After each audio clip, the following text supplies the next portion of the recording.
So hello everyone, आज हम HTML के कुछ लेफ्ट ओवर टॉपिक्स पढ़ेंगे जो हमने अभी तक देखा नहीं, लेकिन वो भी इंपॉर्टेंट से होते हैं। तो हम कुछ कॉन्सेप्ट्स को जानेंगे। जैसे कि यहाँ देख लेते हैं, टैग्स वर्सेस एलिमेंट्स, कमेंट्स कैसे करते हैं वो देखेंगे, ग्लोबल एंड कस्टम एट्रीब्यूट्स देखेंगे, हैड टैग एंड उसके इनसाइड की जो हमने फर्स्ट वीडियो में स्किप कर दिया था कि हम बाद में समझेंगे, उसको समझेंगे। एंड राउटिंग देखेंगे, एक्सटर्नल और इंटरनल, कि हम किसी लिंक को क्लिक करके दूसरे पेज में कैसे जाएंगे। और with in the same page अगर हमारा कंटेंट बहुत लंबा है तो ऊपर में हम एक लिंक जनरेट कर सकते हैं जिससे हम डायरेक्ट उसको क्लिक करके हम डायरेक्ट उस टॉपिक पे पहुंच जाए। तो वो हम सारा देखेंगे। ओके। तो मैंने यहाँ पे 6 HTML का एक फोल्डर बना लिया है एंड यहाँ पे उस फोल्डर को मैंने VS कोड में ओपन कर लिया है। एंड उस फोल्डर के अंदर मैंने सारा प्रीवियस कंटेंट ही रखा है जो हमने अभी तक पढ़ा हुआ था, जो हमने प्रोजेक्ट बनाया था वही वाला। तो अभी इसको देखते हैं यहाँ पे हम। तो सबसे पहले हमको देखना था टैग्स वर्सेस एलिमेंट्स।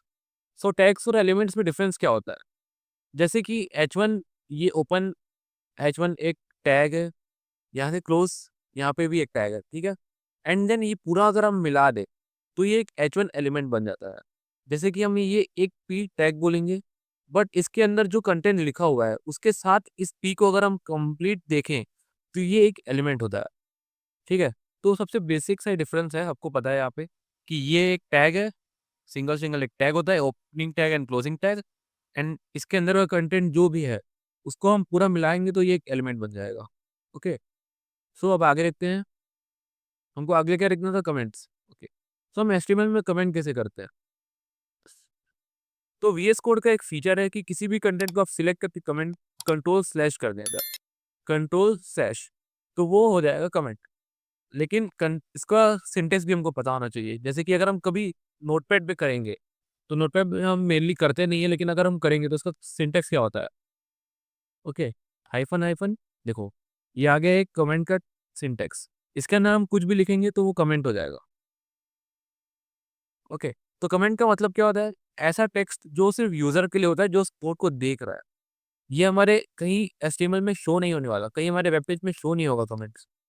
ये सिर्फ हमारे समझने के लिए कि इस यहाँ पे हम डिटेल्स लिखते हैं कि ये क्या है क्या नहीं है। जैसे कि अगर हमको यहाँ पे अगर हम लिखते हैं जैसे कि पी टैग स्टार्टेड, तो यहाँ से पी टैग हमारा स्टार्ट हुआ है सिर्फ, लेकिन लोगों को ये नहीं दिखेगा। हमको तो सिर्फ समझ, जो डेवलपर है उसको सिर्फ समझ आएगा कि यहाँ से पी टैग स्टार्ट हुआ है। ओके।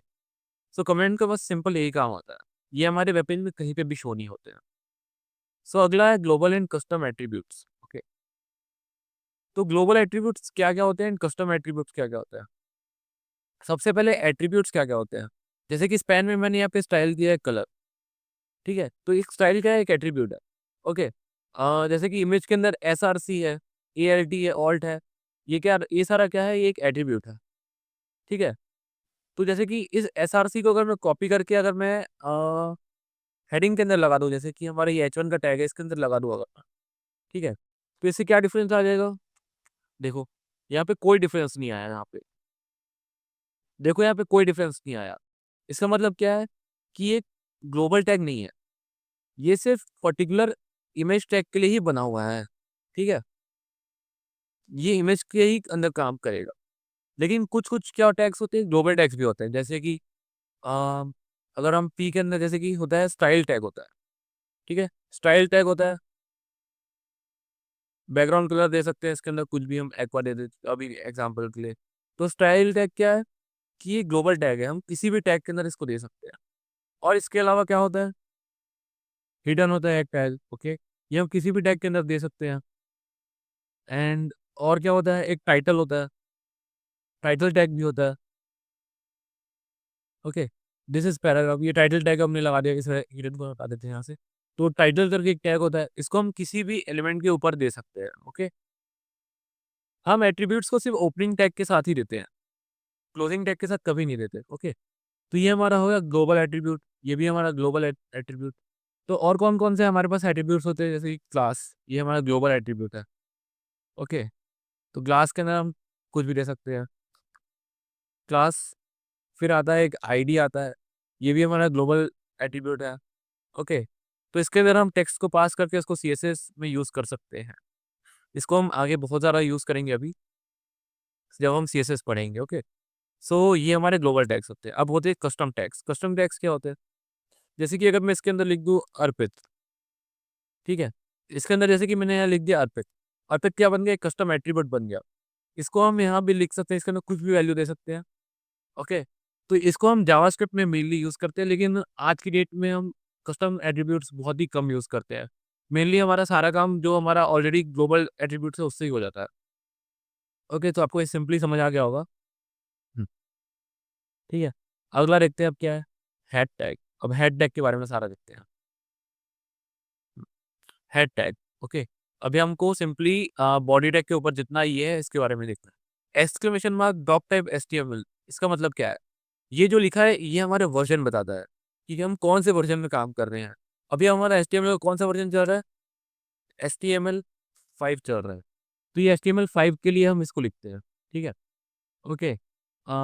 इसको अगर आपको देखना है तो हम इसको W3 स्कूल में भी जाके देख सकते हैं डायरेक्टली कि हम एचटीएमएल 4 में क्या लिखते थे, हम एचटीएमएल 3 में क्या लिखते थे वगैरह देख सकते हैं।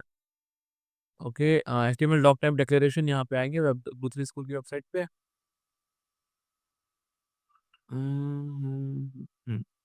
देखो, ये डॉक टाइप है, ये एचटीएमएल 5 को देखो रिप्रेजेंट करता है।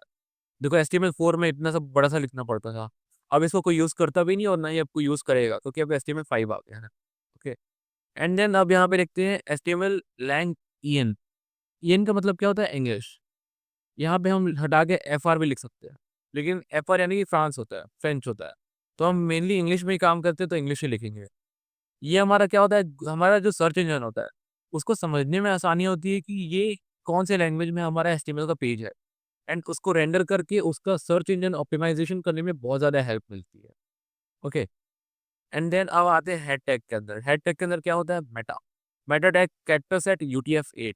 पहले UTF-8, ये UTF-8 जो है ये अपडेटेड वर्जन है। UTF-8 के अंदर हमारे कैरेक्टर्स एंड इमोजीज वगैरह भी आ गए जो हम अभी यूज़ कर सकते हैं, पहले यूज़ नहीं कर सकते थे।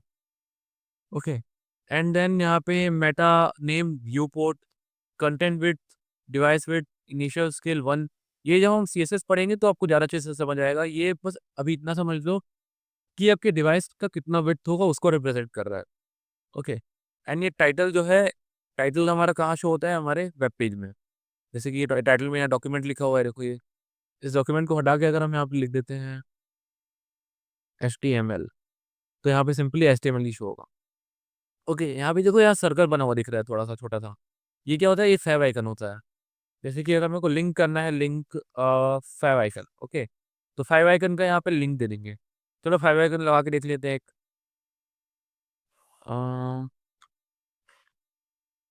फेव आइकन सर्च किया, यहाँ पे फेव आइकन जनरेटर पे चले जाते हैं। चलो इमोजी लगा के देखते हैं, कोई सा अच्छा लगेगा थोड़ा सा देखने में। एंग्री इमोजी, चलो हार्ट इमोजी लगाते हैं, इसको बीटिंग हार्ट। ओके, इसको किया एंड इसको डाउनलोड कर लिया डेस्कटॉप पे। नहीं, HTML के 6 फोल्डर के अंदर कुछ सेव कर लिया। ओके, एंड अब इसके अंदर जाके इसको एक्सट्रैक्ट कर लेंगे। यहाँ पे जाके इसको एक्सट्रैक्ट। ओके, तो आपको सिंपली इसको एक्सट्रैक्ट कर लेना है। एंड देन देखो यहाँ पे आया हमारा फाइव आइकन। ये ऑलरेडी इसका नेम बना हुआ है, तो इसको मैं इसी को ले लेता हूँ डायरेक्टली। इसको बाहर पेस्ट कर देते हो, ठीक है? तो देखो यहाँ पे फाइव आइकन आ गया। यहाँ पे आ तो गया, लेकिन अगर हमको सिंपली लाना है तो इसको स्लैश लगा के अगर हम करेंगे तो यहाँ पे आ जाएगा। एंड अब देखते हैं हमारा कुछ डिफरेंस आता है कि नहीं आता है यहाँ पे। इसको रीलोड करते हैं। हाँ, कंट्रोल शिफ्ट आर करेंगे तो हार्ड रीलोड हो जाएगा ये। एंड देन यहाँ पे देखते हैं आइकन आया कि नहीं आया। देखो आइकन आ गया यहाँ पे, छोटा सा दिख रहा है रेड कलर का। ये हमारा आइकन आ गया। तो ये होता है फाइव आइकन यूज़ करते हैं हम, यहाँ पे डालते हैं। एंड अब क्या बचा हमारा? एंड इसमें एक और कंटेंट होता है हमारा, क्या होता है कि मेटा डिस्क्रिप्शन होता है। देखो यहाँ पे सजेशन आ गया। मेटा डिस्क्रिप्शन क्या होता है? ये डिस्क्रिप्शन देता है हमारे वेबसाइट का, ठीक है? कंटेंट में यहाँ पे 7 वंडर्स ऑफ द वर्ल्ड लिखा हुआ है। ये हमारा किस काम के लिए आता है? ये हमारा आता है सर्च इंजन ऑप्टिमाइजेशन के लिए आता है। जब हम वेबसाइट को अपनी डिप्लॉय करते हैं तो जो गूगल रैंक करता है अपने वेबसाइट्स को कि हमारा वेबसाइट अगर टॉप पे आना है, तो ये वहाँ पे काम आता है। तो अगर ये हमारा अच्छा रहेगा, तो जो कोई भी सर्च करेगा तो डायरेक्टली इसको सर्च करके वो हमारे वेबसाइट तक पहुंच सकता है, एंड वेबसाइट हमारा टॉप पे भी शो होने लग जाएगा सर्च इंजन की वजह से। ओके, तो ये सर्च इंजन ऑप्टिमाइजेशन बहुत ज़्यादा काम आता है, डिस्क्रिप्शन। तो अब देखते हैं और क्या बचा है हमारा अगला टॉपिक। सो अब एक्सटर्नल और इंटरनल राउटिंग देखनी है हमको। ओके, सो अब एक्सटर्नल एंड इंटरनल राउटिंग क्या होती है वो बताते हैं। एक्सटर्नल राउटिंग का मतलब होता है कि हम मल्टीपल पेजेस, जो अलग अलग पेजेस बने हैं उन सबको कनेक्ट करें।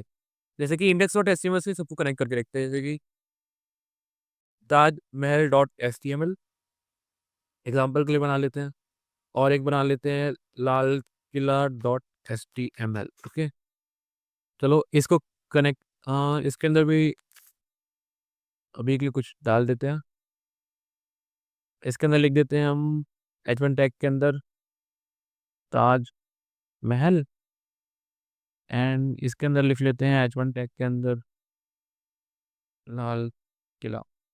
ओके, तो देखो यहाँ पे हम अगर यहाँ पे यूआरएल को चेंज करेंगे अगर, ठीक है, Taj Mahal dot H T M L पे जाएंगे अगर, तो ताजमहल वाला पेज खुल गया, and Lal Qila dot H T M L पे जाएंगे अगर, तो H T M L Lal Qila वाला पेज खुल गया। लेकिन अब क्या है कि हम यहाँ पे यूआरएल में खुद से चेंजेस कर रहे हैं। अब हमको करना क्या है कि एक बटन को क्लिक करें एंड वो डायरेक्टली हमारे वेबसाइट को ओपन कर दे। तो चलो इंडेक्स डॉट एचटीएमएल पे आते हैं, एंड ये हमारा बना हुआ है, एंड बॉडी के सबसे टॉप पे दे देते हैं अपना लिंक। टॉप पे नहीं, 7 वंडर्स के नीचे दे देते हैं। ओके, तो यहाँ पे एंकर टैग लगाएंगे। एंकर टैग के अंदर क्या लगाएंगे, स्लैश। स्लैश लिख के देखो यहाँ पे मल्टीपल पेजेस का लिंक आ रहा है, जैसे कि Lal Qila dot H T M L, and लिखते हैं यहाँ पे go to Lal Qila. Okay, और सिमिलरली एंकर टैग लगाएंगे एंड स्लैश लगा के इसको कर देते हैं Taj Mahal dot H T M L, and लिखते हैं Taj Mahal go to Taj Mahal. Okay, को सेव किया एंड देखो यहाँ पे ये हमारा index dot H T M L आ गया, एंड यहाँ पे अब लिंक आ जाएगा, ये रीलोड हो रहा है। सो यहाँ पे आ गया हमारा go to Lal Qila and go to Taj Mahal. Go to Lal Qila पे क्लिक करेंगे अगर, तो देखो लाल किला वाला पेज ओपन हो गया, एंड अगर हम गो टू ताजमहल पे क्लिक करते हैं तो देखो ताजमहल वाला पेज ओपन हो जाएगा। देखो अब क्या करना है, लाल किला और ताजमहल वाले पेजेस पे भी एक बैक का बटन लगा देते हैं एटलीस्ट, कि हम बैक पे क्लिक करके वापस जा सके। तो यहाँ पे आ जाते हैं, ए टैग स्लैश लगाया index dot H T M L, यहाँ लिख देते हैं go back. Okay, and Lal Qila में सेम कर लेते हैं, ए टैग लगाया स्लैश लगाया index dot H T M L and go back. Okay, तो ताजमहल के पेज पे चलते हैं। देखो यहाँ पे ताजमहल के पेज में आ गए,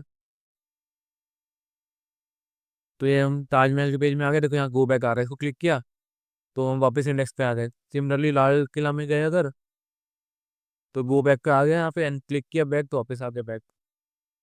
तो ये होता है हमारा एक्सटर्नल राउटिंग। अब इंटरनल राउटिंग क्या होता है, जैसे कि हमारा ये पेज थोड़ा सा बड़ा है, ठीक है, तो अब मैं इस लिंक को कमेंट कर देता हूँ, इन दोनों लिंक को इसको सेव करके कमेंट कर देते हैं। अब मेरे को करना क्या है कि अब मैं ऊपर यहाँ पे H1 के अंदर मैं इसके अंदर लिख देता हूँ ताजमहल। ओके, तो यहाँ पे ताजमहल लिखा हुआ आ गया यहाँ पे। अब मैं चाहता हूँ कि इसको जब मैं क्लिक करूँ तो सीधा यहाँ पे आ जाए फीचर्ड वंडर ताजमहल, इस लाइन पे आ जाए बिना स्क्रॉल किए। वहाँ पे क्लिक करो बिना स्क्रॉल किए आ जाए। यहाँ पे तो छोटा ही वेबसाइट है, लेकिन अगर बहुत बड़े बड़े पेजेस हैं तो उसमें बहुत ज़्यादा ये काम करते हैं। ठीक है, तो मेरे को यहाँ पे लाना है बिना स्क्रॉल किए, यहाँ लिंक को क्लिक करके। तो चलो ताजमहल को एक लिंक बनाते हैं, यहाँ पे एक एंकर टैग लगा देते हैं, एंड इसके अंदर क्या लिखते हैं, इसके अंदर लिखते हैं हम हैश ताज लिख देते हैं। चलो ठीक है, एंड इस H1 टैग को हम इसको हटा के इसके अंदर लिख देते हैं।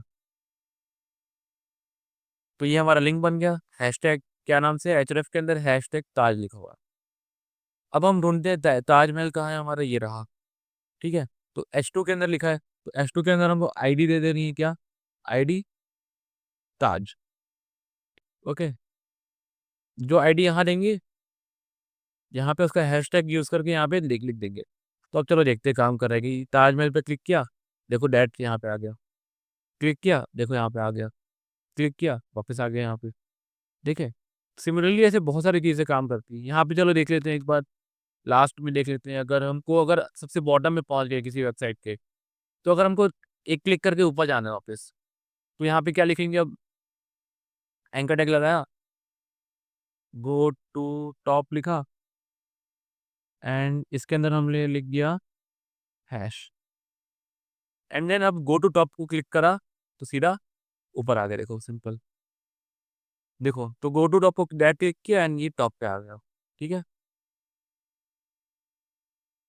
तो यहाँ पे हमने सिर्फ हैशटैग दिया है। हैशटैग का मतलब क्या हुआ कि उसने आईडी सर्च करी है लेकिन उसको मिला नहीं है, तो वो सीधा वेबसाइट के टॉप पे ही लेके गया। इसको क्लिक करा एंड सीधा टॉप पे आ गया। तो ये होता है हमारा एक्सटर्नल एंड इंटरनल राउटिंग। तो हमने ये कुछ लैपटॉप्स पढ़ लिए जितने भी सारे हैं और जितने भी बचे हुए थे। अब जो हम पढ़ेंगे वो है सीएसएस। सीएसएस किस लिए यूज होता है, कहाँ यूज होता है, कैसे यूज करते हैं, सारा देखेंगे अब। तो तब तक के लिए सी यू, मिलते हैं नेक्स्ट वीडियो में।